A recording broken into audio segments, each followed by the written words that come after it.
حضرت خواجہ نظام الدین صاحب محبوب الہی رحمت اللہ علیہ کی خدمت میں آپ کا ایک مرید آیا کہ حضرت آپ ہمیں ہمیشہ معاف کرنے کا سبق دیتے، آپ ہمیشہ درگزر کی بات کرتے ہیں اور لوگ بڑی تکلیف دینے لگے۔ حضور آج کے بعد جس نے ہمارے رستے میں کانٹے بچھائے نا، ہم بھی اس کے رستے میں کانٹے بچھائے۔ تو حضرت سلطان المشائخ فرمانے لگے آدھے رستے میں اس نے کانٹے بچھا دیے اور باقی آدھے رستے میں آپ نے بچھا دیے تو ساری سڑک تو کانٹوں سے بھر جائے گی، یہ تو راہگیروں کے بھی پیر زخمی ہوں گے۔ وہ چپ کر گیا۔ آپ فرمانے لگے اپنی لڑائی میں ساری دنیا کا نقصان کیوں کرتے ہو؟ حضور پھر کیا کروں؟ فرمایا اسے بچھانے دے، وہ بچھاتا جایا کرے، تو نظام الدین کے پاس آتا جاتا ہے، تو اٹھاتا رہا کر۔ کچھ لوگوں کو کانٹے اٹھانے کی بھی تو ڈیوٹی کرنی چاہیے نا بھائی، وقت دیں، حالات بدل جاتے، تبدیلی آ جاتی۔ اللہ تبارک و تعالیٰ کمزوروں کو طاقتور کر دیا کرتا ہے، غریب کو امیر بنا دیا کرتا ہے۔ اللہ تبارک و تعالیٰ ان لوگوں کو جن کی کوئی آواز سننے والا نہیں ہوتا، ان کی چھوٹی آواز کو اللہ قوت دے دیتا ہے، طاقت دے دیتا ہے۔ شرط یہ ہے کہ آپ استقامت کا مظاہرہ فرمائیں، صبر کا مظاہرہ فرمائیں، آپ تھوڑا اپنی زندگی میں ٹھہراؤ لائیں، آپ تھوڑا حوصلہ کریں۔ آپ فوری طور پر وہ راتوں رات امیر ہونا، راتوں رات باوقار ہونا، راتوں رات چھا جانا۔ ہمارے ایک بزرگ فرمایا کرتے تھے جتنا تیز دوڑو گے نا، سامنے سے ہوا بھی اتنی تیز ہی پڑے گی۔ فرماتے تھے اگر بس پہ سیٹ نہیں نہ ملی، پچھلی بس کا انتظار کر لو، چھت پہ بڑی ہوا لگتی ہے، اور اگر تم جلد باز ہونا کہ جانا میں نے ابھی ہے، تو فرمایا پھر چھت پہ بیٹھنا پڑے گا تو ہوا بڑی تیز پڑے گی۔ پھر تھوڑا تھوڑا کر کے، حوصلہ کر کے، احتیاط کے ساتھ آپ سفر کریں، اپنی زندگی میں وہ استقامت لائیں جو ہمارے بزرگوں کا طریقہ ہے، وہ حوصلہ لائیں جو ان کو بڑا کرتا، وہ والا ماحول لائیں جس سے ان لوگوں کے اندر طاقتیں آئیں۔ تو بھائی یاد رکھیں، آپ حالات کو وقت دیں، حالات کو۔ آپ چلے گئے ڈاکٹر کے پاس دوائی لینے، اس نے آپ کو دوائی دے دی 1 مہینے کی، اس نے کہا ایک گولی صبح کھانی، ایک شام کھانی، یہ سیرپ ہے اتنا بڑا، 1 چمچ صبح پینا، 1 شام پینا ہے۔ تو آپ نے کہا نہیں، میں نے تو 2 گھنٹے میں ٹھیک ہونا ہے، تو ساری بوتل ہی نہ پی جاؤں، ساری گولیاں اکٹھی نہ کھا دو، چونکہ ٹھیک جو ہونا ہے ہو جائیں گے آپ ٹھیک۔ وہ کہتا ہے 1 چمچ پینا ہے، 2 نہ پی لینا۔ یہ دوسرا اثر بھی ہو سکتا ہے، سائیڈ افیکٹ بھی ہو سکتے ہیں۔ آپ اس کو احتیاط سے لینا۔ اور کچھ گولیاں ایسی ہیں جو ڈاکٹر کہتا ہے پوری نہیں کھانی، آدھی کھانا، تو وہ پوری کھا لیتے ہو۔ بھائی تھوڑا انتظار کریں، آپ جہاں کھڑے ہیں، جس مقام پہ کھڑے ہیں، استقامت کا مظاہرہ کریں، تھوڑا وقت دیں، بڑی بات نہ کریں لیکن تھوڑا ٹائم دیں، تھوڑا حوصلہ کریں۔ ہم فوراً رزلٹ اناؤنس کرتے ہیں، فوراً۔ میرے سنگی کئی دفعہ کہتے ہیں کہ حضرت صاحب آپ کیسا محسوس کرتے ہیں؟ تو میں کہتا ہوں میں تو سیدھا محسوس کرتا ہوں۔ ہمیں لوگ فون کرتے ہیں ٹائم دو، جس کو دے دیا اس کے کاغذوں میں ویری گڈ ہے، اور جس کو نہیں دیا وہ سلام بھی نہیں لیتا، فون بند کر دیتا ہے، چھٹی۔ ویری گڈ آپ اس کے کاغذوں میں جس کی بات پہ آپ پورے، اور جس کو آپ کہہ رہے ہیں کہ نہیں ذرا تو پیار کر، محبت کر، تو ٹائم دے، تو وہ اس بات کے لیے تیار ہے۔ تو آپ صبر کریں، آپ حوصلہ کریں، آپ جس سٹیٹس میں، اور زندگی میں یاد رکھیں جتنا کوئی آپ کو اونچی اور بڑی جگہ پہ بیٹھا نظر آئے گا نا، اتنا زیادہ آزمائش کا شکار ہوگا وہ شخص۔ اس کے لیے روز ایک چوراہا ہے، روز ایک چوک ہے۔ اگر 20 لوگ آپ سے روزانہ رابطے میں ہیں تو آپ ایک جگہ پہ جا سکتے ہیں، یا 2 جگہ پہ 17-18 نے آپ سے ناراض ہونا ہے۔ آپ محسوس کریں اس بات کو۔ آپ جہاں بیٹھے ہیں، جس اسٹیج پہ آپ بیٹھے ہیں، آپ اپنی سیاسی جماعتوں کو دیکھ لیں۔ 10 بندے نکل کے ادھر چلے جاتے ہیں تو 5 نکل کے ادھر چلے جاتے ہیں، تو 6 اپنی الگ ایک گروپ بنا لیتے ہیں، تو 7۔ تھوڑا حوصلہ کریں، وقت دیں، حالات وقت پر تبدیل ہو جایا کرتے ہیں۔ سچائیاں ثابت ہو جاتی. جلد بازی والے ماحول سے نکلیں. حوصلہ، توانائی، یہ درست ہے کہ ہم انسان ہیں، کمزور ہیں، ہمیں پریشانی ہوتی، ہمارے اعصاب پر چیزیں سوار ہوتی ہیں، ہم ٹینشن بھی لیتے ہیں. لیکن بہرحال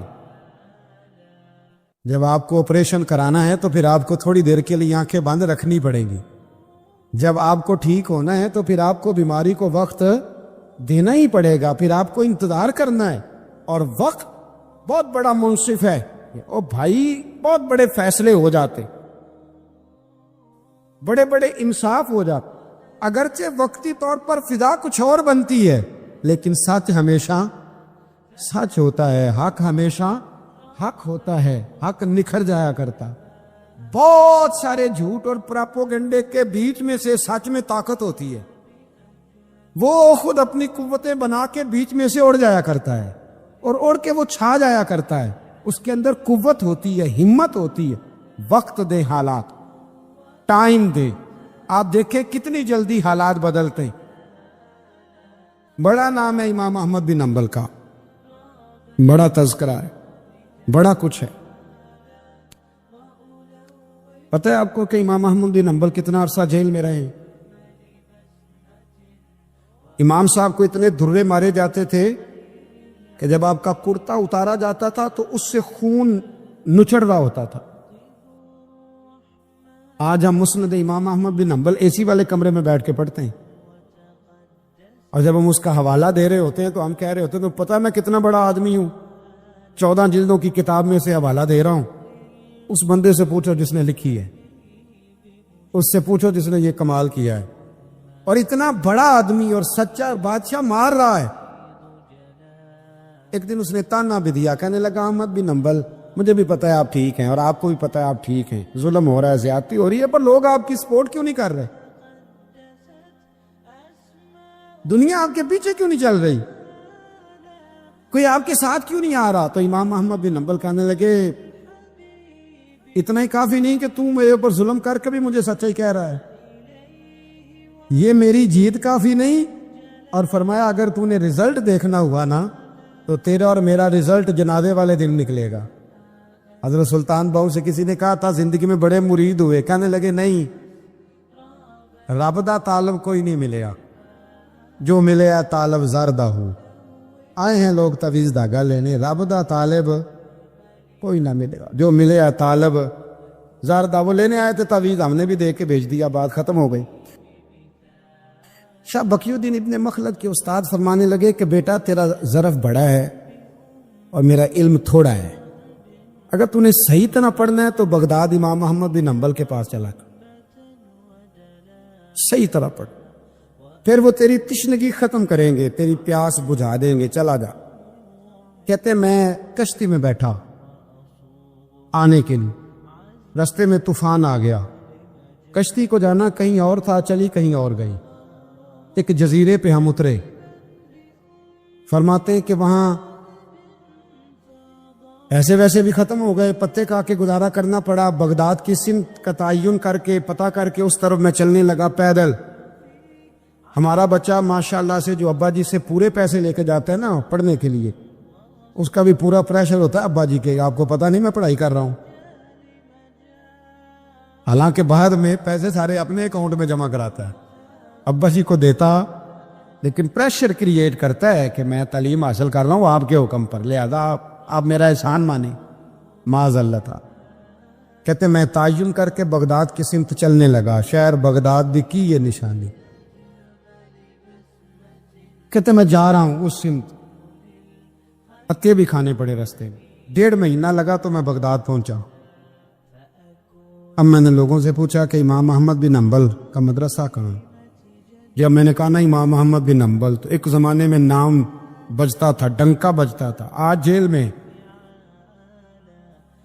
جب کہا نا امام احمد بن حنبل تو جس سے پوچھا کرنے لگا چپ کر جا، ان کا ذکر نہ کرنا، تو ان کا نام لیتا ہے جیل ہی جاتا ہے، ان کا نہ نام لینا، خبردار. کہتے میں نے کہا کیا ہوا؟ کہا بادشاہ مخالف ہو گیا، امام صاحب کا دارالعلوم تو بند ہو گیا، وہ تو گھر میں قید ہیں. توجہ ہے میری بات پر؟ یہ ذوق اگر اسٹوڈنٹ کا بنتا ہے نا تو استاد پڑھانے والا نہ بھی نہ ہو تو وہ استاد کے سینے سے علم کھینچ لیا کرتا، کھینچ لیا کرتا۔ حاجہ فقیر محمد چرائی رحمۃ اللہ علیہ کے ایک مرید تھے، حضرت نے انہیں بڑا کچھ نوازا تو کچھ لوگ کہنے لگے حضرت جی اسی کو سارا کچھ دے دیا ہے۔ فرمانے لگے بیلیجا یہ داماں ہی بڑیاں سن، یہ تو مینوں ریڑک کے مکھن کٹ کے لے گیا ہے، یہ داماں ہی بڑیاں سن۔ کچھ لوگ ہوتے ہیں نا پیارے، انہیں طریقہ ہوتا ہے دعا لے لیتے ہیں اور کچھ کہتے رہتے ہیں حضرت جی دعا کرنا، اور دعا لینے والا کام کوئی نہیں کرتے، کہتے رہتے ہیں دعا کرنا۔ کہتے میں لوگوں نے کہا کہ وہ مدرسہ بند ہے آپ کہاں جائیں گے؟ تو میں نے کہا میں کہیں بھی جاؤں کوئی ذریعہ حضرت تک پہنچنے کا کوئی ذریعہ نہیں۔ ان کے گھر کو بادشاہ نے سب جیل بنا دیا، سپاہی دروازے پہ کھڑے۔ اب نے فرمایا پھر بھی ایک بندہ کہنے لگا اتنی نیکی کر سکتا ہوں کہ میں تمہیں ان کا دروازہ دکھا سکتا ہوں۔ اب فرمانے لگے میرے لیے اتنا بھی کافی ہے، ذکر حبیب کم نہیں وصل حبیب سے، اتنا بھی میرے لیے کافی ہے۔ اس نے دور سے کھڑے ہو کے کہا وہ جہاں سپاہی کھڑے ہیں نا وہ امام صاحب کا دروازہ ہے۔ شاہ بقی الدین صاحب کہتے ہیں میں نے کہا تو اب جا، اب دیکھنا میں علم کیسے حاصل کرتا ہوں، صبر دیکھو، استقامت دیکھو، حوصلہ دیکھو۔ آپ فرماتے ہیں کہ میں نے نا اپنے سر سے ٹوپی اتار کے کسی کو دے دی اور بال میں نے بخیر ڈالے سارے، ایک جگہ سے دو جگہ سے کرتا میں نے پھاڑ لیا، ہاتھ میں نا میں نے پیالہ پکڑ لیا مانگنے والا، تینوں لب دیا آپ گواچے۔ میں نے نا پیالہ پکڑ لیا ہاتھ میں مانگنے والا، اور جس گلی میں امام صاحب کا گھر تھا نا پہلے کونے پہ صدا لگائی 1 دینار کا سوال ہے۔ کہتے 1 دینار ملا، پھر دوسرے دروازے پہ آیا، 1 دینار ملا، پھر تیسرے دروازے پہ آیا۔ مجنو بن کے وچ بازاراں کدی ککھاں وانگ رلائے، کدی کہایا کنبا سارا سر نیزے اتے چڑھائے، سجنا یار مناؤن دی خاطر اساں کی پیس بٹائے۔ فرماتے میں نا مانگنے والا، بھکاری بن کے مانگنے والا، میں امیر باپ کا بیٹا تھا پر میں مانگنے والا بن گیا۔ میں نے پھٹے پرانے کپڑے، ایک دروازے پہ 1 دینار، امام صاحب کا بھی دروازہ آیا، کہتے میں نے صدا دی 1 دینار چاہیے تھا، کہتے امام احمد بن حنبل دروازے تک آئے، اور جب میرے پیالے میں کاسے میں دینار ڈالنے لگے تو میں رو پڑا۔ میں نے کہا میرے محبوب کریم کی حدیثوں کے وارث اور جانشین، میں تو کہاں سے چلا ہوں، تجھ سے حدیث سیکھنے آیا ہوں، مجھے خیرات نہ دے، مجھے میرے مصطفیٰ کی 2 حدیثیں پڑھا دے۔ تو کہتے ہیں شیخ کی آنکھوں میں، امام صاحب کی آنکھوں میں آنسو آ گئے۔ فرمانے لگے یار میں بھی سوچ رہا تھا اسٹوڈنٹ ہی کوئی نہیں، کس سے حبیب کی باتیں کروں، آج تو پڑھا دوں گا تو کل کیسے آئے گا۔ عرض کی حضور جب تک آپ جیل میں رہیں گے میں بھکاری بنا رہوں گا، مانگنا جو ہے نوکر کی تے نخرا کی، جب لینا جو ہے تو ختم ہو گئی بات، پیالہ سیدھا رکھیں گے۔ آپ فرماتے ہیں کئی مہینے، 1 2 4 دن نہیں، کئی مہینے میں ہاتھ میں نا پیالہ لے لیتا اور گلیوں میں گھومتا۔ 1 دینار کا سوال ہے، استقامت، صبر، حوصلہ۔ آپ فرماتے ہیں امام احمد بن حنبل کا دروازہ آتا تو وہ 1 دینار بھی روز دیتے اور حدیثیں بھی روز ہی پڑھاتے۔ آپ فرماتے ہیں کہ پھر وقت بدل گیا، پھر حالات تبدیل ہو گئے، بادشاہ چلا گیا اور نیا آ گیا۔ فرماتے ہیں وہ امام صاحب کا عقیدت مند تھا، اس نے مدرسہ بڑا بنا کے دیا، اس نے مسند بچھا کے دی۔ پہلے دن جب امام صاحب مسند حدیث پر جبہ پہن کر، امامہ باندھ کر، خوشبو لگا کر ممبر پر بیٹھے حدیثیں بیان کرنے، فرماتے ہیں جب میں آیا نا سامنے تو میں انہیں دیکھ کے رو پڑا، وہ مجھے دیکھ کے رو پڑے۔ فرماتے ہیں انہوں نے کہا رستہ چھوڑ دو، اسے آگے آنے دو۔ جب میں آگے آیا تو امام صاحب فرمانے لگے پہلے بھی بڑا پڑھایا تھا، اب بھی زندگی بھر پڑھاؤں گا، پر جس صبر اور استقامت سے تو نے پڑھا ہے، جو مزہ ان دنوں میں آیا ہے شاید دوبارہ کبھی نہ۔ تھوڑا حوصلہ پیدا کرے، تھوڑا استقامت کا مظاہرہ کرے، تھوڑا سا نا وہ حضرت خواجہ نظام الدین صاحب سے ایک شخص نے آ کے کہا تھا میرا پیر کامل نہیں تو میں نے بدلنا ہے، فرمایا شریک قباحت تو کوئی نہیں، کہنے لگا نہیں، تو آپ فرمانے لگے تو اللہ کی رضا کے لیے خدمت کر، ہو سکتا ہے تیری خدمت کی برکت سے اللہ اسے کامل کر دے، اللہ کامل بنا دے، تیری برکت سے کامل ہو جائے۔ تھوڑا استقامت کا ماحول بنائیں۔ میں اس زمانے میں جو سب سے زیادہ کمزوری محسوس کرتا ہوں لوگوں کے اندر، یہ ہے کہ تدبر نہیں، حوصلہ نہیں۔ ایک بت ہوتا ہے میری ذات کا جس سے میں ساری زندگی باہر نہیں نکل پاتا۔ میں کہتا ہوں جو میں کہہ رہا ہوں وہ ہونا چاہیے، جو میں چاہ رہا ہوں وہ ہونا چاہیے، جو میری خواہش ہے وہ ہونا چاہیے۔ ایسا نہیں ہوگا۔ خواہشیں آپ کریں گے، چاہتے آپ کریں گے، پر پوری اللہ اپنی حکمت سے کرے گا، پورا اللہ اپنی۔ میرے نبی کریم علیہ السلام نے ایک دعا مانگی تھی، اللہ میری امت لڑے نہ، تو رب کریم نے کہا محبوب یہ دعا مجھ سے مانگے ہی نہ۔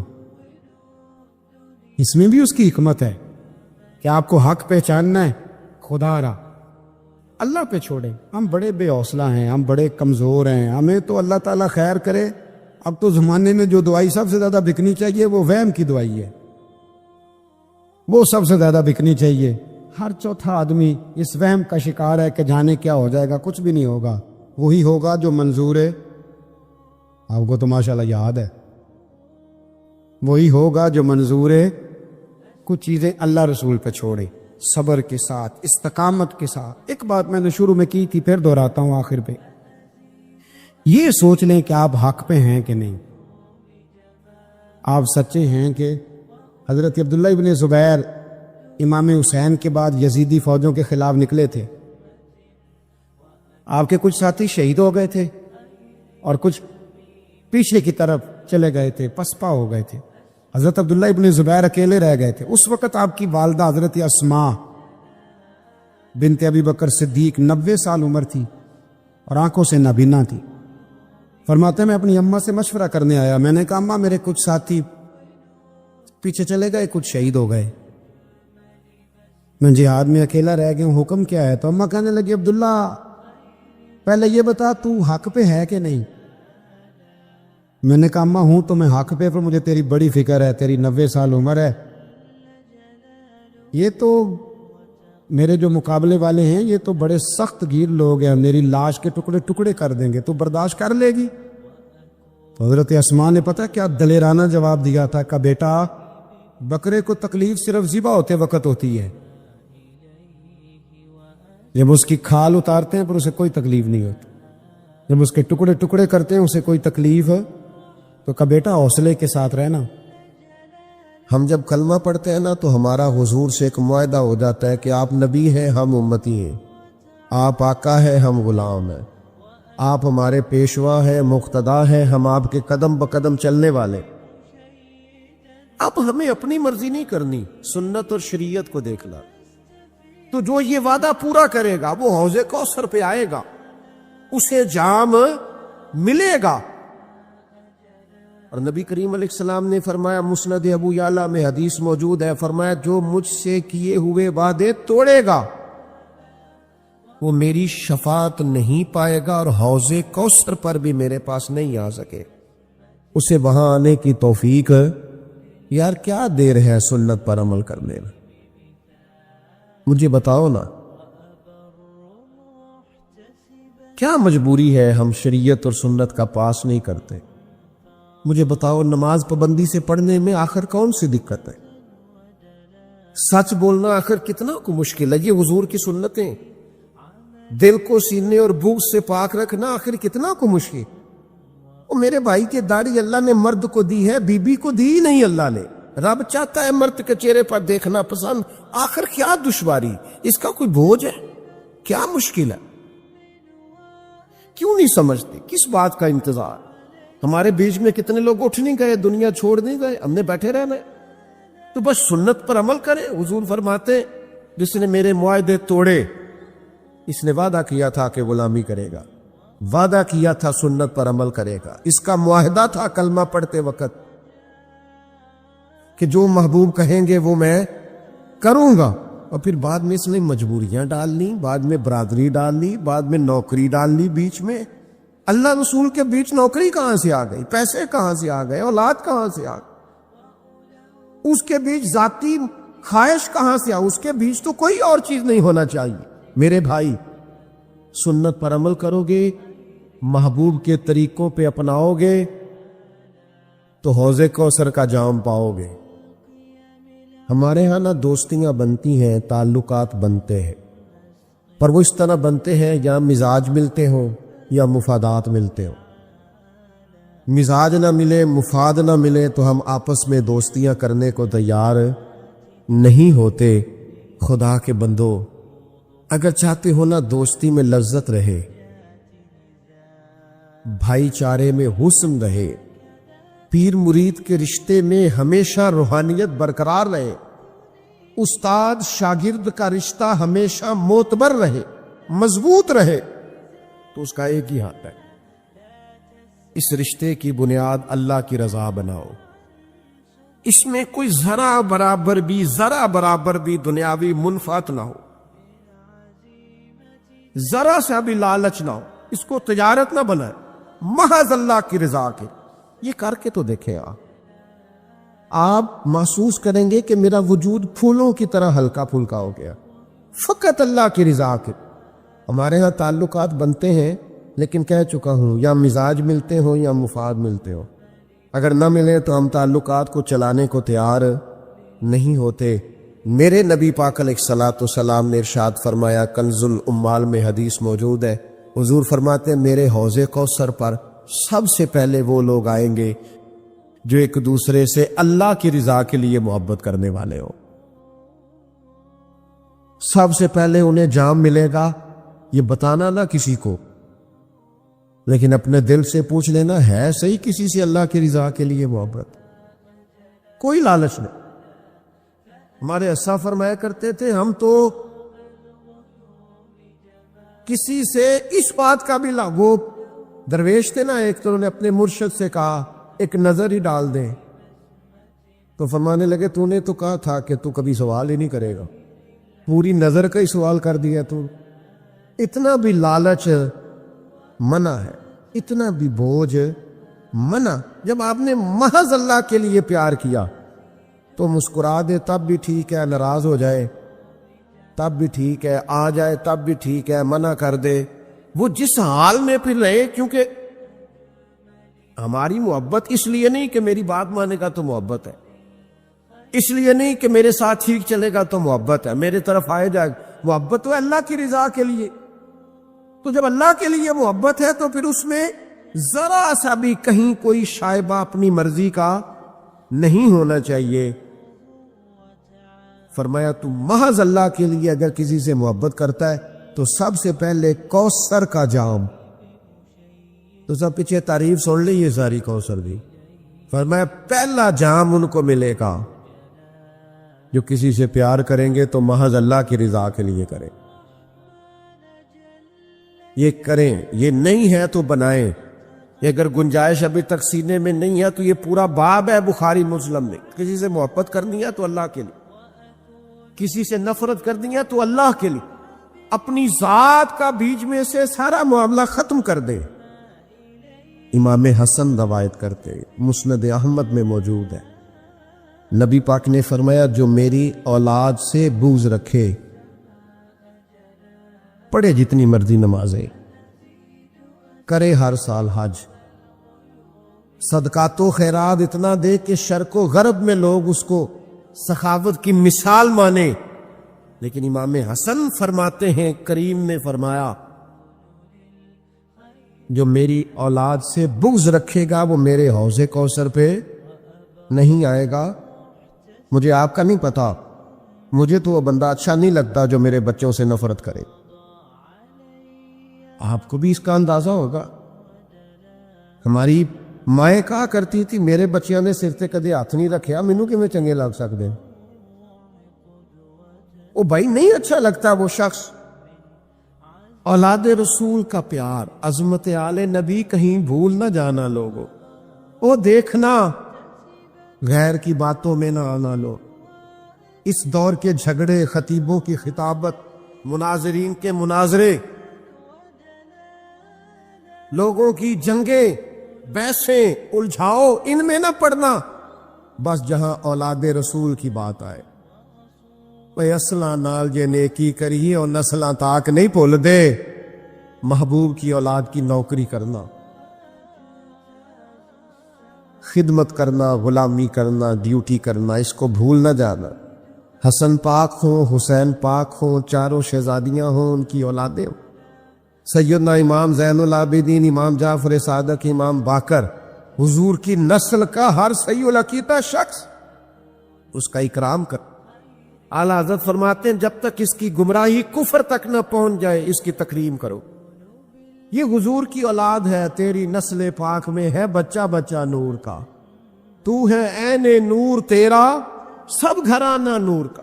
یہ اپنے ذہن میں بٹھائیں بات، اس کو جگہ دیں۔ یہ خطابت نہیں، یہ کوئی محرم کا خطبہ جمعہ کا عنوان نہیں، یہ ایمان ہے۔ ایمان کے تقاضے کو سمجھیں۔ امام طبرانی حدیث لائے ہیں، نبی کریم علیہ الصلوۃ والسلام نے فرمایا میں تمہاری بھلائی کے لیے حوض کوثر پر پہلے سے موجود ہوں گا۔ حضور فرماتے ہیں جو حوض کوثر پہ آ گیا وہ کامیاب ہو گیا۔ باقی تسی اناب صاف کر لینا ہے سارا۔ قربان پچھانن والے آ تو گل جان گئے، گل کھول دے، گل کھول دے۔ فرمایا جو آ گیا وہ کامیاب۔ میں نہیں تو دسنا کہ انصاب ہونا ہے کہ نہیں ہونا۔ اتھوں جام پین تو بعد ان پول سرات لگنی ہے کہ بھائی اتنے لفظ حضور نے کہے جو آ گیا وہ کامیاب۔ معنی کیا ہے؟ تو کسی طریقے سے حوض کوثر تک پہنچ جا، تو بس اس سبیل کا، اس لنگر کا پانی پی جو محبوب دستے مبارک سے پلاتے۔ تو ایک دفعہ نہ وہاں سے پی، حضور فرماتے ہیں تیری صدیوں کی پیاس بھی بجھے گی، دوبارہ کبھی پیاس بھی نہیں لگے گی، اور تو آ جا بس۔ اگر تو پا مصطفیٰ برساں خیش را کے دی ہما اوش، اقبال کہتے ہیں اپنے آپ کو گھسیٹ کے نا مدینے والے کے قدموں تک لے جا، یہی سارا دین ہے۔ بھائی یہاں پہنچ گیا دین تک، یہ کل دین تک تو آ گیا۔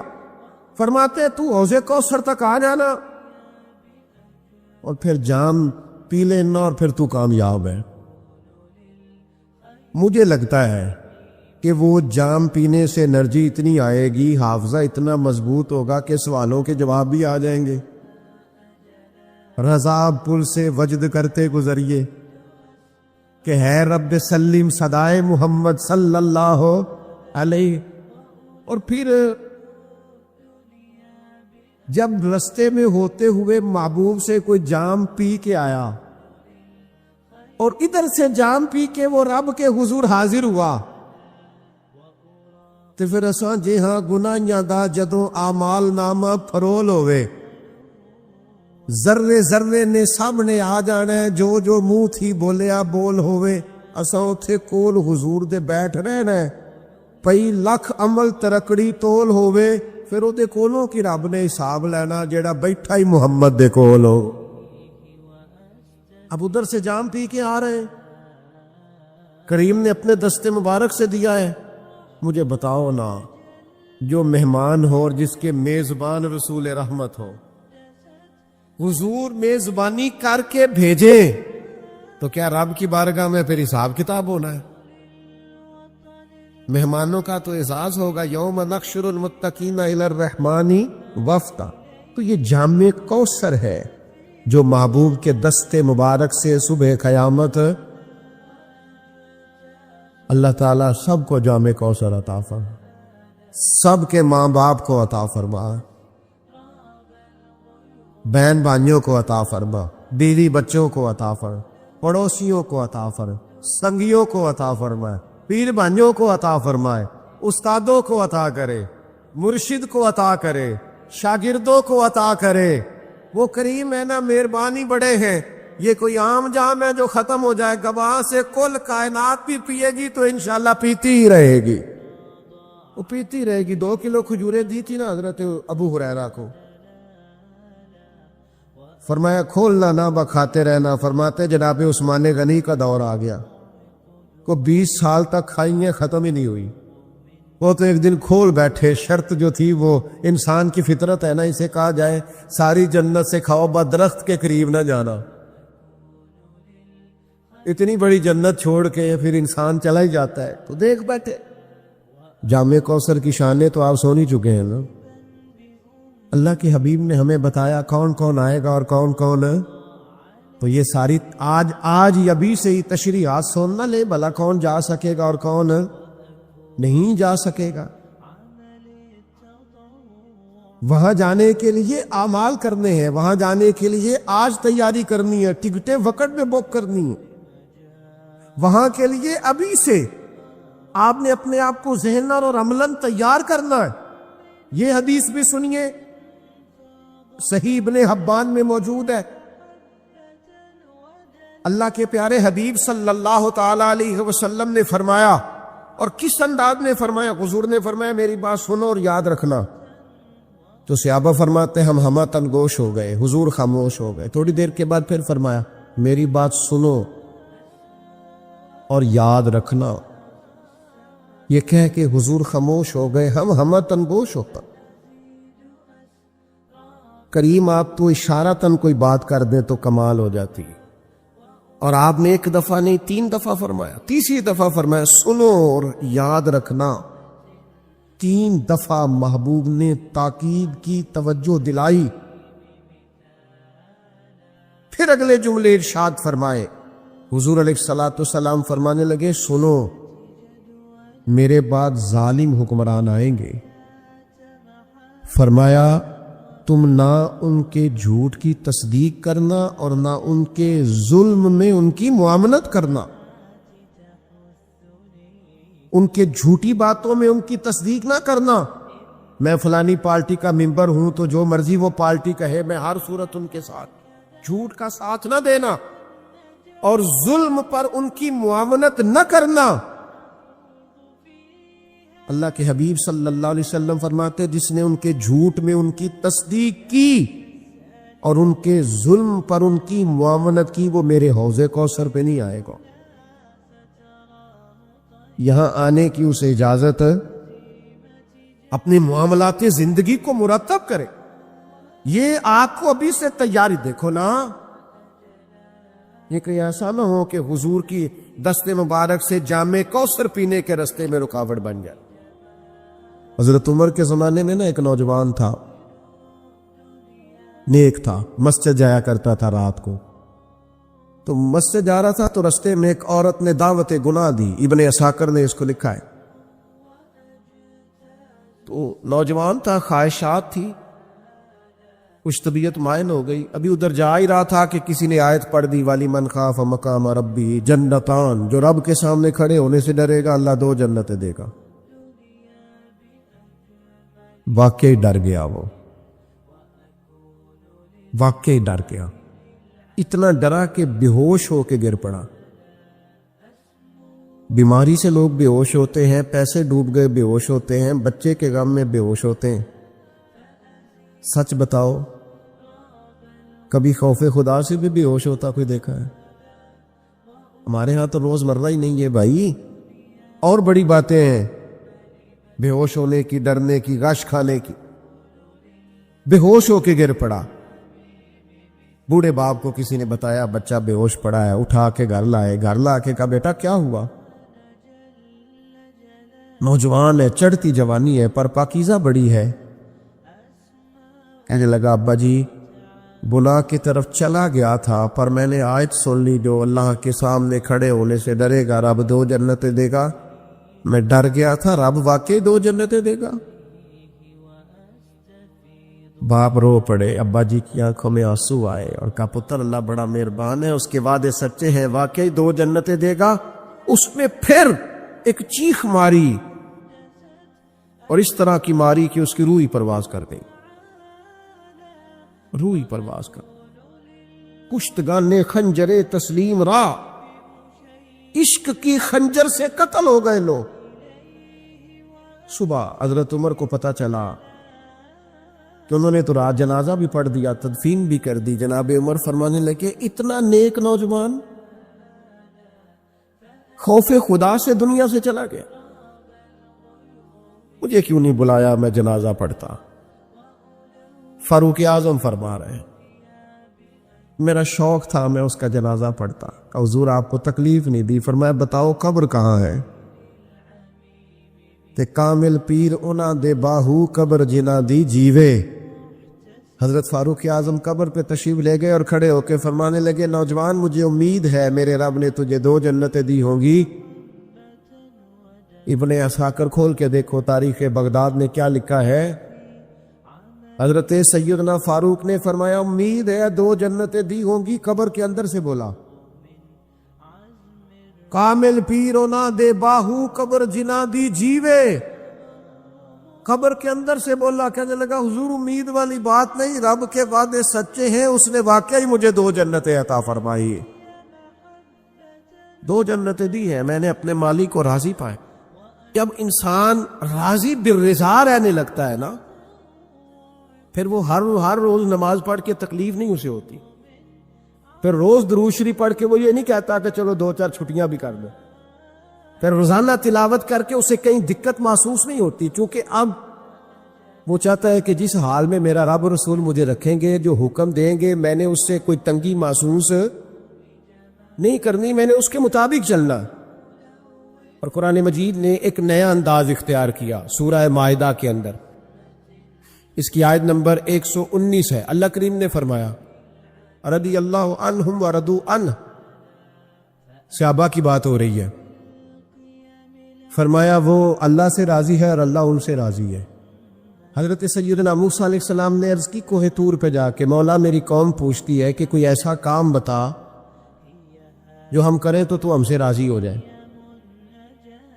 حضرت موسیٰ کی قوم کا خیال تھا کہ تہجد کا حکم آئے گا تو پڑھیں گے، صدقات کا حکم آئے گا تو دیں گے، جہاد کی بات ہوگی تو کریں گے۔ کچھ جو نیک لوگ تھے ان میں سے انہوں نے یہ پیغام دیا کہ مالک ہمیں بتائے کہ وہ کس کام پہ راضی ہوتا ہے، ہم وہ کام کریں تاکہ اللہ ہم سے راضی ہو جائے۔ حضرت موسیٰ کلیم کہتے ہیں میں نے عرض کی مولا میری قوم پوچھتی ہے کہ کون سا ایسا کام کریں کہ تو راضی ہو جائے، تو رب کریم نے ارشاد فرمایا موسیٰ کہتے میرا خیال تھا کوئی لسٹ ملے گی، لیکن مالک نے ایک جملہ کہا، ایک جملہ، اور تفسیروں کے دریا بہا دیے۔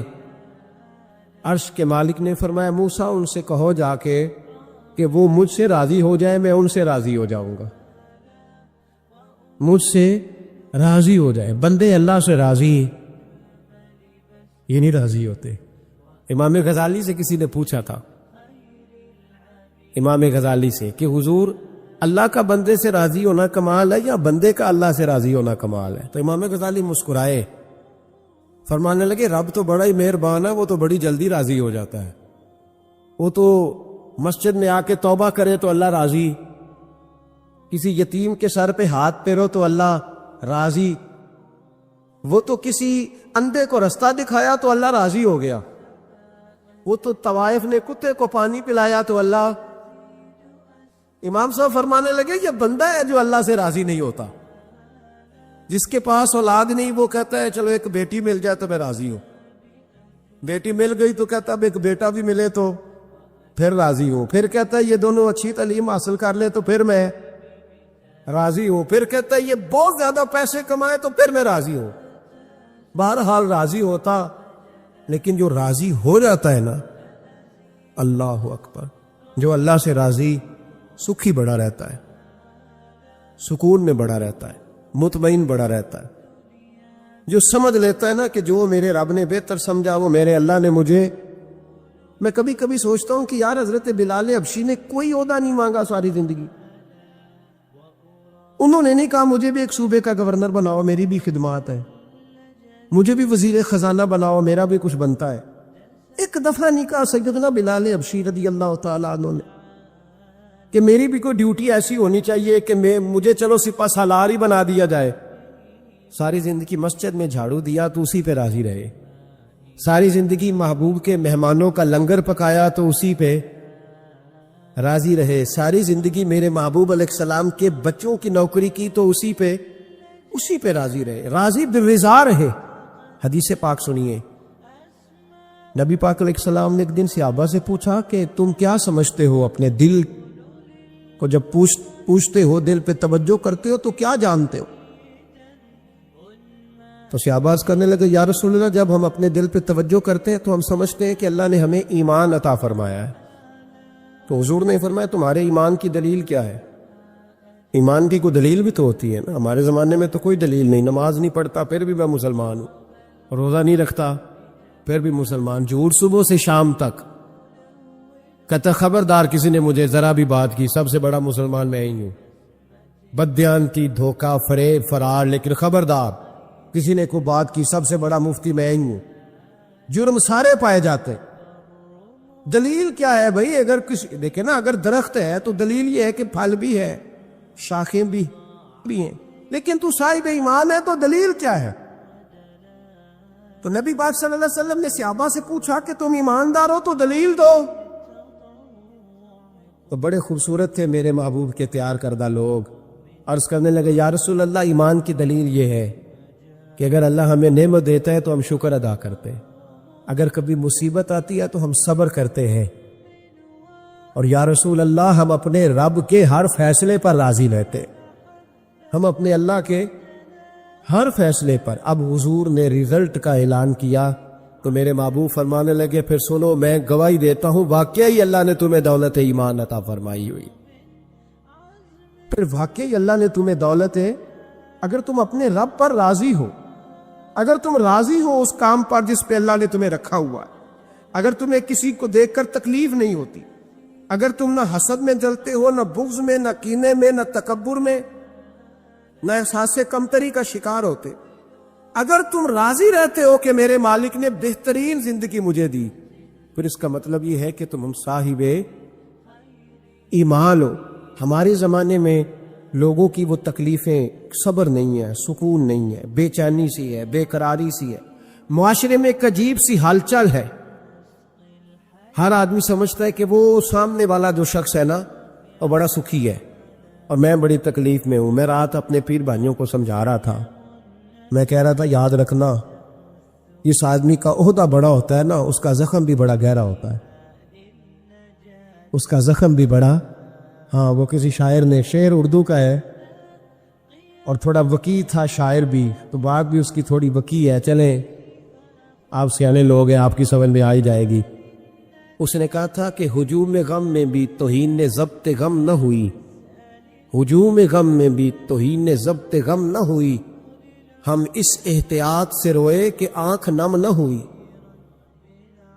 لوگوں کو نہیں پتا چلا کہ ہم رو رہے ہیں، ہم نے واو اللہ کر کے دنیا، ہم اس احتیاط سے روئے کہ ہماری آنکھ نم نہ ہوئی۔ ہم نے واو اللہ کر کے نہیں بتایا کہ بڑی دقت میں، ہم نے اپنے آپ کو محفوظ رکھا، ضبط میں رکھا، حوصلے میں رکھا، اللہ کی رضا پہ راضی رہے، اپنے آپ کو اپنے رب کی رضا پر۔ میرے نبی پاک صلی اللہ تعالی علیہ وسلم نے فرمایا کہ قیامت کے دن میری امت کا ایک گروہ ایسا ہوگا جسے اللہ تبارک و تعالی اس طرح جنت میں پہنچا دے گا جیسے کوئی بندہ اڑ کے جنت میں چلا جاتا ہے۔ وہ جب جنت میں پہنچیں گے نا تو فرشتے ان سے پوچھیں گے تم نے حساب دیا؟ کہیں گے ہمیں تو پتہ ہی نہیں حساب کیا ہے۔ پل سے رات سے گزرے، کہیں گے خبر ہی نہیں پل سے رات کہاں ہے، تو یہاں کیسے آ گئے؟ کہیں گے اللہ کے فضل سے، اللہ کے فضل سے۔ تو کہا بتاؤ تو صحیح تمہاری نیکی کیا تھی؟ تو کہیں گے دو باتیں تھیں، ایک تو ہم اللہ کے حلال کو حلال جانتے تھے، رب کے حرام کو حرام جانتے تھے، اور دوسرا یہ تھا کہ ہم اللہ کے ہر فیصلے پہ راضی رہتے تھے، اللہ کے ہر فیصلے پہ۔ تو جو رب کریم کی رضا پہ راضی رہے پھر اسے کسی حساب کتاب کا سامنا نہیں کرنا پڑے گا، پھر اسے پل سے رات کی دشوار گزار گھاٹیوں کا سامنا نہیں کرنا پڑے گا۔ شرط یہ ہے کہ وہ اللہ کی رضا پہ راضی رہے، وہ اللہ کے فیصلے کو بصیر و چشم مانے، وہ عاجزی اور انکساری کے ساتھ گردن جھکا دے، اپنے مالک کے فیصلوں پر جھکا دے۔ اللہ نے حضرت ابراہیم کو اولاد نہیں دی، پھر زمانے کے بعد دی، پھر دینے کے بعد کہا کہ جاؤ وادی غیر ذی زر ان میں چھوڑ کے آؤ۔ سخت گرمیاں ہو جائے تو لوگ بچوں کو سکول نہیں بھیجتے، چھٹیوں کا اعلان ہو جاتا ہے،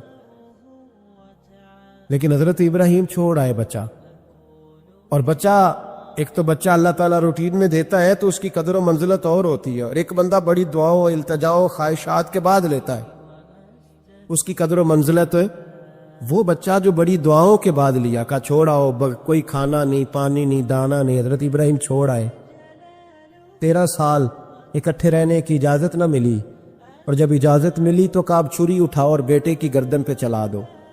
آپ اس کو آسان کام سمجھتے ہیں؟ اتنی تسلیم و رضا،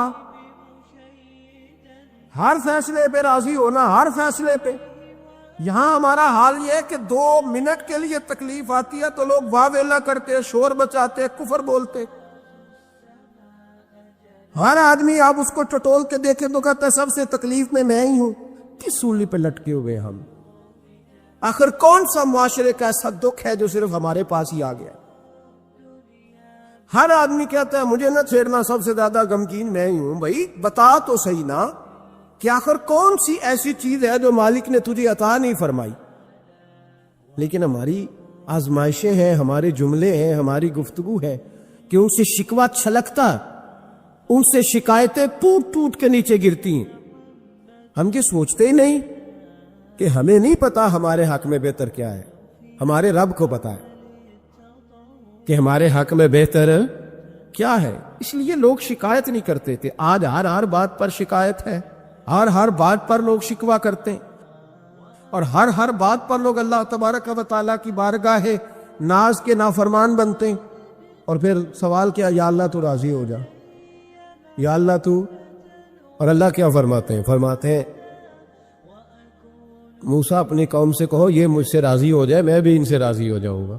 حضرت رابعہ بصری رحمت اللہ تعالی علیہ نا طبقہ صوفیاء میں ایک بڑی منفرد حیثیت رکھتی ہیں، علیحدہ ایک مقام ہے، اور ان کی زندگی بتاتی ہے کہ اللہ کی معرفت اور رب تبارک و تعالیٰ کا قرب صرف مرد کے لیے خاص نہیں، اگر عورت بھی توجہ کرے تو اللہ اسے بھی خزانے کھول کے عطا فرماتا ہے، اسے بھی اللہ خزانے کھول۔ حضرت رابعہ بصری اکثر نہ اولیاء اللہ کی مجالس میں جا کے بیٹھتی تھی، بیٹھتی پردے کے اندر تھی لیکن بیٹھا کرتی تھی۔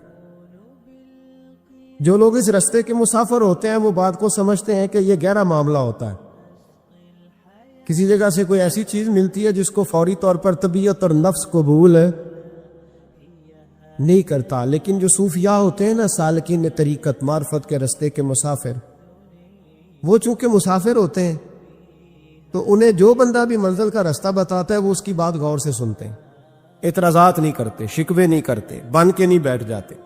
ہمارے زمانے میں مسافر نہیں ہیں طریقت کے، ہمارے زمانے میں یہاں مرید کامل ہیں، یہاں پھر پیر ہیں جو مطلق العنان ہے، جن کے سامنے جو سوال ہی نہیں پیدا ہوتا کسی اور کی بھی سنے، ممکن نہیں۔ حضرت رابعہ بصری بیٹھی تھی، حضرت سفیان ثوری بہت بڑا نام ہے، یہ وہ شخصیت ہے کہ جب جایا کرتے تھے تو اولیاء اللہ کھڑے ہو کے ان کا استقبال کرتے۔ بغداد میں اتنا بڑا درجہ تھا ان کا۔ حضرت جعفر بن سلیمان بھی بیٹھے تھے، سفیان ثوری بھی بیٹھے تھے۔ تو حضرت سفیان ثوری دعا مانگنے لگے، جناب رابعہ بصری پردے کے اندر بیٹھی ہوئی تھی، دعا مانگنے لگے، اے اللہ مجھ سے راضی ہو جا، اے اللہ مجھ سے راضی ہو جا، اے اللہ مجھ سے۔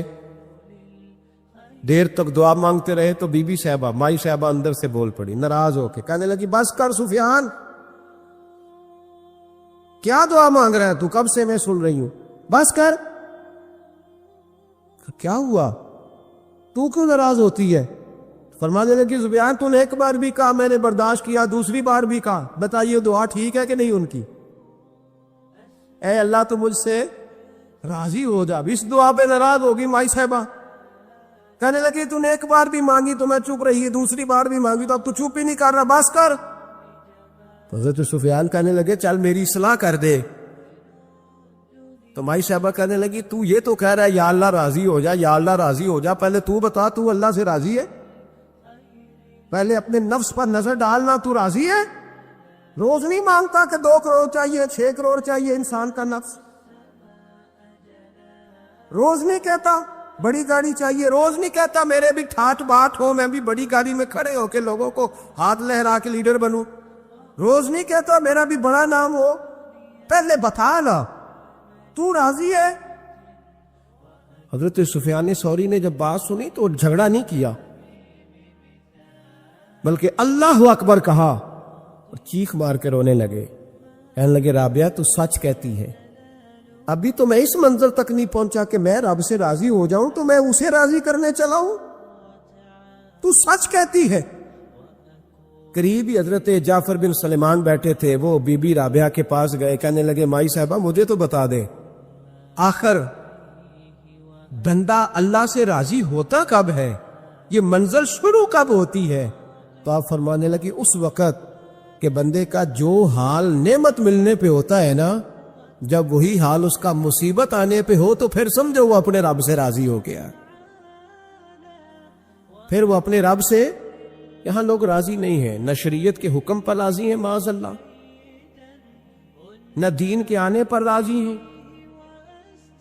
حضرت یوسف علیہ السلام کے بھائیوں نے کہا کہ سمجھ تو آ گئی ہے ہمیں کہ ہم نے زیادتی کی، ظلم کیا، اب کرنا کیا ہے؟ تو جناب یوسف کہنے لگے کچھ بھی نہیں کرنا، جاؤ تمہیں معاف کیا،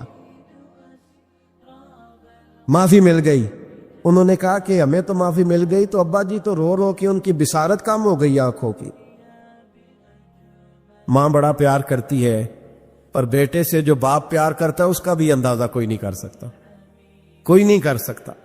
دیکھیں نا اللہ کے نبی حوصلے والے صبر والے ہوتے ہیں، پر بیٹے کی جدائی بین اللہ کے نبی نے بھی اتنے آنسو بہائے، اتنے آنسو بہائے بیٹے کی جدائی میں کہ نظر آنا کم ہو گیا، بصارت۔ بیٹے کو ابا جب بھی فون کرتا ہے پردیس میں کہ تو آ جا چند گھڑیوں کے لیے، میرا پتہ کوئی نہیں، کہتا ابا جی بس ایک کاغذ رہ گیا میں آیا۔ جب ابا جی پردہ کر لیتے ہیں تو کہتے ہیں اس کو برف میں لگا دو، میں 3 دنوں کے بعد آ جاؤں گا۔ اب کیا فائدہ، اب تو رہ ادھر ہی، اب کوئی پڑھ دے گا جنازہ بھی، اب تو آ کے میں نے منہ دیکھنا ہے تو کیا ہوگا اس سے؟ اب تو نبی پاک کا حکم ہے جب کوئی انتقال کر جائے تو جلدی دفن کرو، اب تیری ماں نے ساری زندگی آنکھیں دروازے پہ لگی رہیں کہ اللہ کرے وہ آ جائے، اس وقت تو تجھے خیال نہیں آیا، تو تجھے کاغذوں سے پیار رہا، تو اب کس بات کا انتظار؟ حضرت یوسف علیہ السلام سے بھائی کہنے لگے کہ جناب یعقوب کو نظر آنا کم ہو گیا ہے، ان کا کیا کرے؟ تو قرآن ہے بھائی، قرآن۔ میں نے کہا یہاں ہمیں سمجھا دو، یا ہم سے سمجھ لو نا بھائی، ہم سے ہی سمجھ لو، یہ اس آیت کا بتاؤ کیا ترجمہ کریں، بتاؤ۔ اور تم بلڈوزر چلاؤ حضرت علیمہ کے گھر پہ تو ہم چپ رہیں، یہ بھی کس طرح ہو سکتا ہے؟ حضرت یوسف کے بھائیوں نے کہا کہ ابا جی کی آنکھوں کی بینائی کم ہو گئی ہے، اب کیا کرے؟ قرآن ہے۔ کہنے لگے اذهبوا بقمیصی، یہ میری قمیض لے جاؤ۔ حضرت یوسف کہتے ہیں یہ میرا کرتا لے جاؤ، میری قمیض لے جاؤ، ھذا فالقوہ علی وجہ ابی یاتی بصیرا، میرا کرتا لے جاؤ، میرے ابا کے چہرے پہ ڈال دینا، ان کی آنکھوں کو اللہ روشن فرما دے گا۔ اگر حضرت یوسف علیہ السلام کے وجود سے کرتا لگے تو آنکھیں روشن ہو جائیں، تھوڑی دیر کرتا ان کے وجود سے لگے تو آنکھیں روشن ہو جائیں۔ اور جناب حلیمہ کے کمرے میں، حجرے میں، گھر میں تو 4 سال میرے نبی گھومتے رہے، وہاں آرام کرتے رہے، وہاں تو حضرت جبریل ان کا دیدار کرنے آتے رہے، وہاں تو فرشتے اس گھر کو جھک جھک کر دیکھتے رہے، وہ مکان جنت نظیر جہاں اللہ کی ساری رحمتیں برستی رہیں، اس میں تبرک ہی کوئی نہیں، اس میں برکت ہی کوئی نہیں۔ آؤ، یہ تو بات ہے نا حضرت یوسف علیہ السلام کی، بخاری مسلم۔ میں نے کہا کہ یار یا تو یہ حدیث علیحدہ کر، یا پھر ہمیں اس حدیث کا ترجمہ بتا۔ بات بھی کسی معمولی ہستی کی نہیں، جناب سیدہ عائشہ صدیقہ کی بڑی بہن، حضرت ابو بکر صدیق کی بڑی صاحبزادی، اور وہ والی بی بی جسے میرے نبی نے پیار ہی بڑا کیا ہے، حضور کے لیے غار ثور میں کھانا لے کے جانے والی حضرت اسماء بنت ابی بکر صدیق، وہ کہتی ہیں میرے پاس مصطفیٰ کا ایک جبہ تھا، حضور کا ایک جبہ، کون سا؟ جسے میرے نبی نے کچھ دفعہ یا 1 دفعہ پہنا تھا۔ تو کہا اماں جی پھر آپ نے کیا کیا؟ تو حضرت جناب سیدہ اسماء بنت ابی بکر صدیق کہنے لگی وہ تھا حضرت عائشہ کے پاس، جب وہ بیمار رہنے لگی تو میں نے کہا عائشہ یہ خزانہ بڑا قیمتی ہے، مجھے نہیں دے دیتی؟ وہ جبہ میں نے لے لیا، بخاری مسلم ہے، بخاری مسلم۔ حضرت جناب سیدہ اسماء بنت ابی بکر صدیق سے لوگوں نے پوچھا اماں جی آپ کیا کرتی ہیں؟ فرماتی ہیں جس بیمار کو کہیں سے شفا نہیں ملتی لوگ اسے میرے پاس لاتے، میں اس جبے کا ایک کونا پکڑ کے پانی کے پیالے میں ڈبوتی اور وہ پھر وہ پانی بیمار کو پلاتی تو اللہ اسے ہر بیماری سے شفا عطا فرما دیتا، اللہ اسے ہر بیماری سے۔ میرے اعلی حضرت فرمانے لگے لا ورب العرش، جس کو جو ملا ان سے ملا، قسم اٹھا کے کہتے ہیں لا ورب العرش، جس کو جو ملا ان سے ملا۔ بٹتی ہے کونین میں نعمت رسول اللہ کی، بٹتی ہے کونین میں نعمت رسول اللہ کی، اور سورج الٹے پاؤں پلٹے، چاند اشارے سے ہو چاک، اندھے نجدی دیکھ لے قدرت رسول اللہ کی، اندھے نجدی دیکھ لے قدرت رسول اللہ کی صلی اللہ۔ یار ہم کیا کریں، ہم کدھر جائیں؟ تو خطبہ پڑھتا ہے وہاں بیٹھ کر کے یہ ادھر نہ جاؤ، کوئی برکت نہیں، معافی برکت، ادھر ہم کیا کریں؟ اچھا یہ تو بات تھی نا شفا کی۔ حضرت سہل بن سعد رضی اللہ تعالی، یہ بھی بخاری ہے،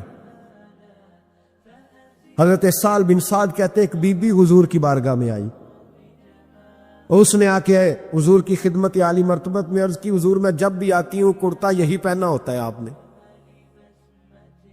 یا رسول اللہ صلی اللہ علیہ وسلم، اور اس کو تو اتنے پیوند لگے ہیں کہ گنے نہیں جاتے، تو حضور اگر اجازت دیں تو ایک کرتا نہ بنوا لوں آپ کے لیے؟ تو حضور نے فرمایا بنوا لے۔ وہ بی بی کرتا بنوا کے لائی، اس نے بڑی محبت سے بنایا۔ اس زمانے میں جو کوئی نقش و نگار ہوتے تھے اس نے سجائے اپنے انداز میں، اب اس نے پیار سے بنایا، محبت سے بنایا، یہ بھی باتیں صحیح ہے، پر اصل جملہ جس سے مزہ آئے گا وہ یہ ہے، وہ آندھی ہے میں بڑی ریج نہ بنایا، میں بڑی، اب اس میں جو درد ہے وہ میں اردو کا جملہ ڈھونڈ کے لاؤں تو ملتا نہیں مجھے، کہتی ہے میں ریج نہ بنایا، تو محبوب پاک کی بارگاہ میں لا کے تھال میں پیش کیا، حضور کی بارگاہ میں تھال میں۔ کچھ بندے زیادہ نیک ہو جاتے، سامنے والے کو پرہیزگاری کا مشورہ دیتے، کہتے کسی کو کوئی شے نہ لیا کرو، تو میں نے کہا اگر حضور لے لیں تو طلب کرنا منع ہے، لیکن قبول کرنا تو میرے مصطفیٰ کا طریقہ ہے۔ تو بھائی یہ ہمیں نہ اتنا ہی نیک بناؤ جتنا میرے رسول نے ہمیں بنایا ہے، دو قدم آگے بڑھ کے کچھ لوگ مشورے دیتے ہیں، یہ مشورہ درست نہیں۔ نبی پاک نے فرمایا تو کسی سے طلب نہ کر، لیکن اگر کوئی تیری طرف تحفہ بڑھائے تو اسے قبول کر، محبت میں اضافہ ہوگا۔ جب حضور قبول کرتے ہیں جو کائنات کو بانٹتے ہیں، تو پھر تو دوسرے پہ کیسے پابندی لگا سکتا؟ میرے رسول کریم علیہ السلام کو اس نے پیش کیا، کہا حضور قبول کر لیں، حضور نے قبول کیا۔ اب حضور اس کا چہرہ دیکھنے لگے،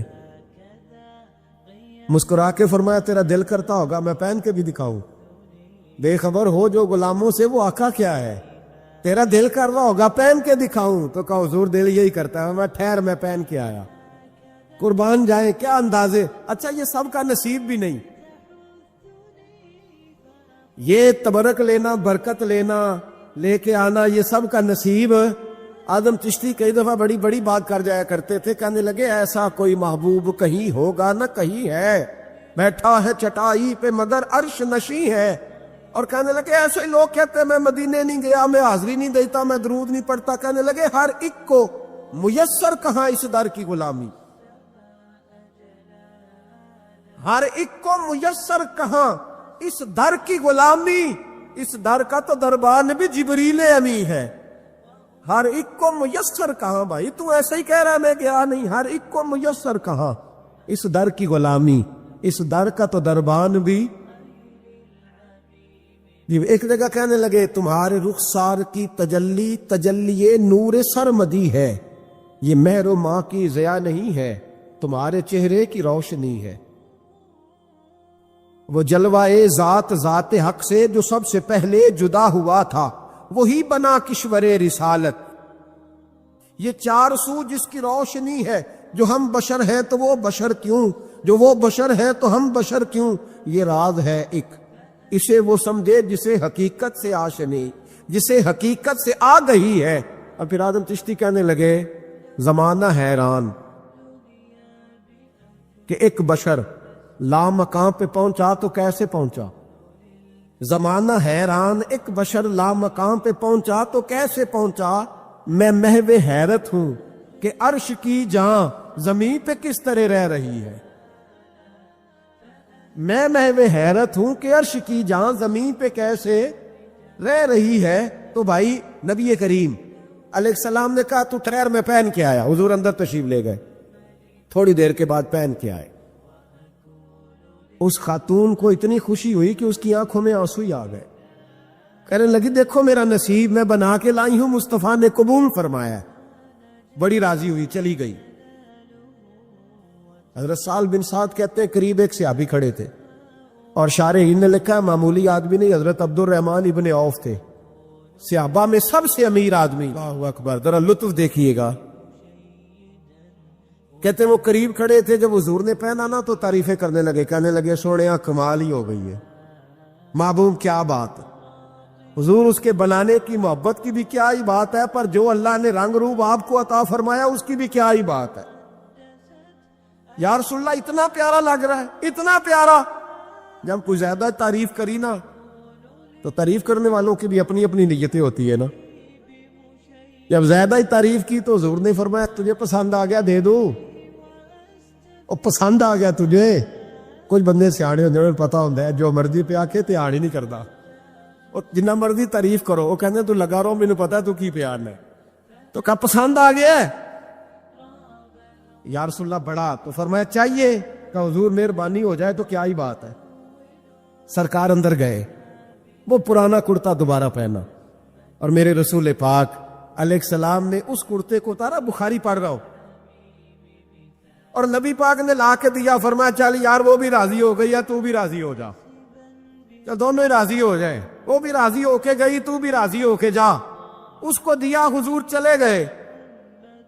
صحابہ بعد میں اس صحابی کے پیچھے کہنے لگے یار تو تگڑا بندہ ہے، تجھے ضرورت ہی نہیں تھی، اور حضور علیہ السلام نے بڑی مشکل سے قبول کیا۔ حضور تو کسی کی طرف توجہ ہی نہیں کرتے، طلب ہی نہیں کرتے، یہ والا خیال ہی۔ اور اگر آج حضور نے قبول کیا اور اتنا پیارا لگا تو تجھ سے برداشت ہی نہیں ہوا، کس طرح کا آدمی ہے تو؟ جب لوگ اس کے گرد اکٹھے ہوئے تو حضرت عبد الرحمن ابن عوف کی آنکھوں میں آنسو آ گئے، کہنے لگے میرے بولے دوستو تمہیں غلطی لگ گئی، تمہارا کیا خیال ہے میں نے ولیمے پہ پہننے کے لیے لیا ہے؟ تمہارا کیا خیال ہے شادی کی دعوت میں پہنوں گا؟ تم کیا سمجھتے ہو عید والے دن پہنوں گا؟ اور گویا اپنی داڑھی کو پکڑ لیا، کہنے لگے دیکھو بال سفید ہو رہے ہیں، پھل پک رہا ہے، گنہگار بڑا ہوں، اگرچہ بدر میں بھی گیا ہوں، احد میں بھی تلوار اٹھائی ہے، مال بھی دیا ہے، ہر جگہ گیا ہوں، پر کسی عمل پر بھروسہ نہیں۔ یہ کرتا حضور کے جسم سے لگ گیا ہے، اب اسے سنبھال کے رکھوں گا، اور مرتے وقت وصیت کروں گا گھر والوں کو کہ جب میں مروں نا تو اس کرتے میں مجھے کفن پہنا دے۔ مجھے امید ہے جب حضور کا کرتا پہن کے قبر میں جاؤں گا تو رب کے فرشتے مجھ پر عذاب نہیں دیں گے بلکہ بغیر حساب کتاب جنت عطا فرما دیں گے۔ نوکر اس دا سب جگ ہویا،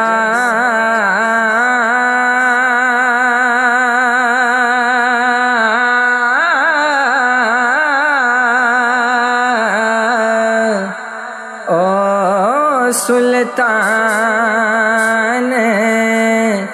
جہاں دا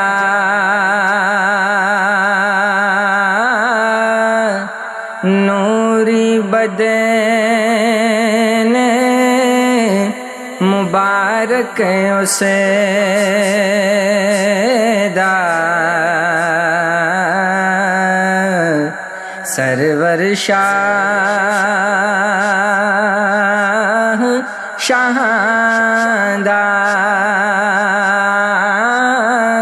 نوری بدن مبارک اسے دا سرور شاہ شہاندہ آدم جن ملائکے حورا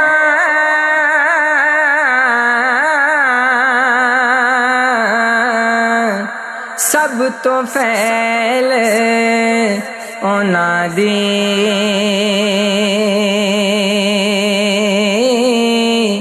او سلطان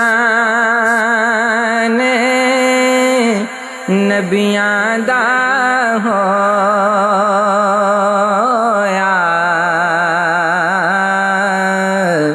ہر ایک چیز اونا دے او سلطان نبیاں دا ہویا ہر ایک چیز اونا دے آدم جے نہ ہویا آہا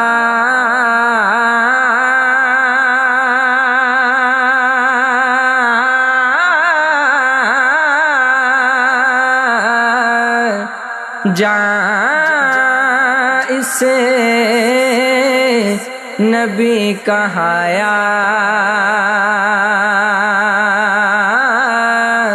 عنبر درتی دوزخ جنت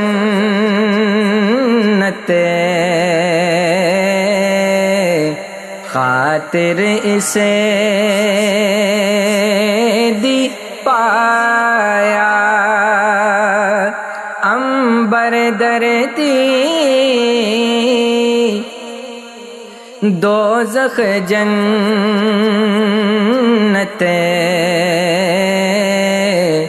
خاطر سے دی پایا محترنو سلیمان تے موسیٰ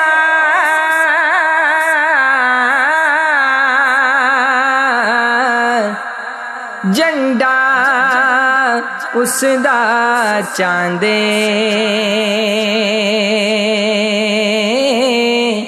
اس عزیز اگے ہوئے اس عزیز اگے ہو بردے یوسف جے وکاندے اس عزیز اگے ہو بردے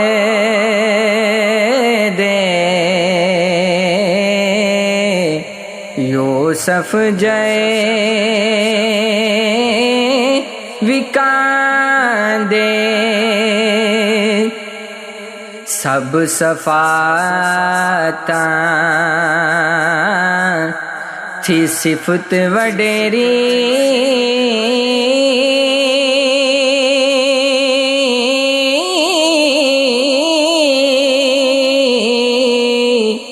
ہویا فضل حضوراں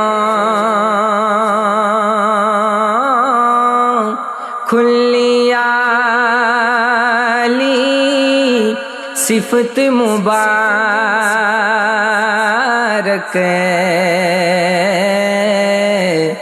پاک نبی دے نوروں کھلی علی صفت مبارک مبارک پاک نبی دے نوروں اول آخر تے کے جنادا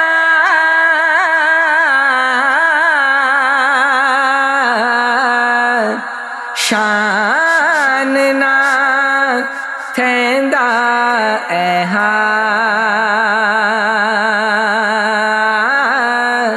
صلی اللہ علیہ وسلم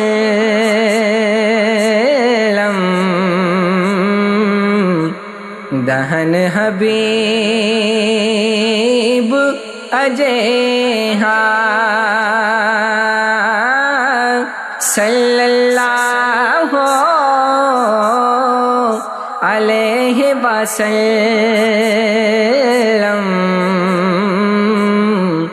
دہن حبیب اجے جس چیزیں تے ہاتھ لگاوے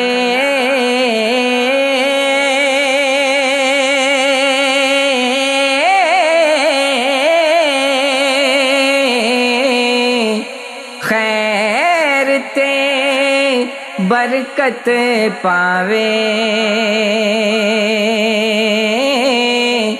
اپنی انگلیاں پاکاں وچوں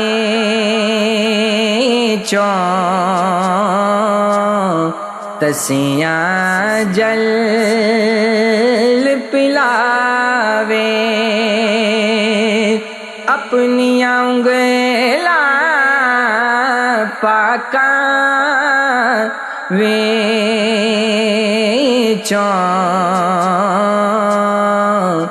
تسیاں جل پلا